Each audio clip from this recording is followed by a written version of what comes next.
Welcome sa Durs TV. Kung interesado ka sa ganitong news, huwag kalimutang isubscribe ang ating YouTube channel. Maraming salamat! Welcome po ulit sa ating panibagong update tungkol sa King Pao. Ihahatid ko po sa inyo ang pinakabago at pinaka-latest na mga kaganapan tungkol sa kanila. Kaya naman kung hindi ka pa subscriber ng ating channel, pindutin nyo na ang notification bell para lagi kayong updated sa mga balitang trending at napapanahon. So ayun, welcome back again sa ating YouTube channel mga kakimpaw, and for tonight's video, ang pag-uusapan natin ay tungkol pa din sa mga importanteng ganap kina Kim and Paolo Abilino. So para po sa mga taga Gensan, meron tayong good news mga kakimpaw sa inyo dyan sa Gensan, dahil sa KCC, andyan po si Kim and Paolo Abilino sa March 16, 2025 yan, 5 PM open gates, 6 PM pre-show at 7 PM main show. Ang front acts ay itong sila Ding Dong Bahan, Patrick Ramirez. KCC Convention and Event Center, 3rd floor, KCC Mall of Gensan. So yan po ang good news para po sa mga kimpaw natin na taga Gensan. Sabi nga po ng KCC Mall of Gensan, mga langga, excited na ba kayong kiligin? Samahan natin sina Kim Chiu at Paolo Abilino with Ding Dong Bahan and Patrick Ramirez on March 16, 2025. So ayan mga kakimpaw sa Gensan, good news po yan. So mark your calendar na po. Okay? Samantalang narito naman ang 12 poster, tapos 1 movie, and different countries yan. And makikita natin dito na different din po yung mga lengguwahe, mga kakimpaw. So, ayan o, grabe ang daming poster ni Kim and Paolo Abilino. Kasi pang worldwide po kasi ang kanilang pelikula para po maintindihan ng mga iba't ibang bansa, diba, yung nilalaman ng naturang pelikula. Siyempre may subtitle yan mga ka-kimpaw. And sana suportahan natin ito by March 26, 2025. Huwag po kayong mawawala, huwag nyo pong i-ghost itong si Kim and Paolo Abilino, okay? Pero ito po yung sabi ng ilang mga Kimpaw fans, na blockbuster man daw or hindi, ang Kimpaw family are still the winners because each and every one of us did our best to make this movie successful in our own little way. Cheers to everyone. United we stand. We've got the power. So, sana po kasi ngayon ang Kimpaw Nation. Talagang sila po ay nagpo-promote ng pelikula ni Kim and Paolo Abilino. So, mag-blockbuster man nga or hindi, at least we try. Diba? At least ginawa natin yung kaya natin para po mag-blockbuster ito. Diba? Pero yun yung importante doon, na wala tayong pinagsisisihan. Binigay natin yung best natin para po kina Kim and Paolo. Samantalang, sino daw itong tumakas mga kakimpaw? Kasi wala daw si Chinita Princess dito sa It's Showtime. Sabi kasi dito sa post ng isang fan account dito po sa X, bakit naman kasi tumakas ka, papi? Nag-disappear na naman kayo ni Kimberly. Wala din siya sa Showtime. So, tinag kasi si Paolo Abilino dito sa parang story ata to sa Instagram.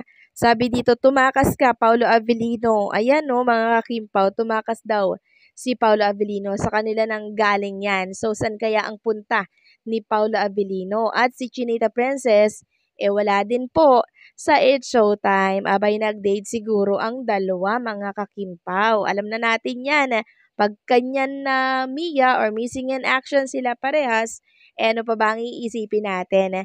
Diba? Di nag-e-enjoy sila, sinusulit ang isa't isa together. Kasi hindi naman po pwede na laging mag-work. Diba? Kasi napaka-workaholic na nga naman ni Chinita Princess, araw-araw nasa It's Showtime. So, deserve naman niyang magpahinga, diba? Hindi naman lalagi na lang na mag-workout with Paolo Abilino. Siyempre, dapat mag-relax-relax din sila. And kung saan yan, ako, malalaman din po natin yan mga kimpaw. Ang mahalaga, magkasama sila at syempre, nag-i-enjoy sina Kim and Paolo Abilino kung nasaan man po sila ngayon. So, kung nasaan man sila, pribadong buhay na po nila yan. Privacy na yan.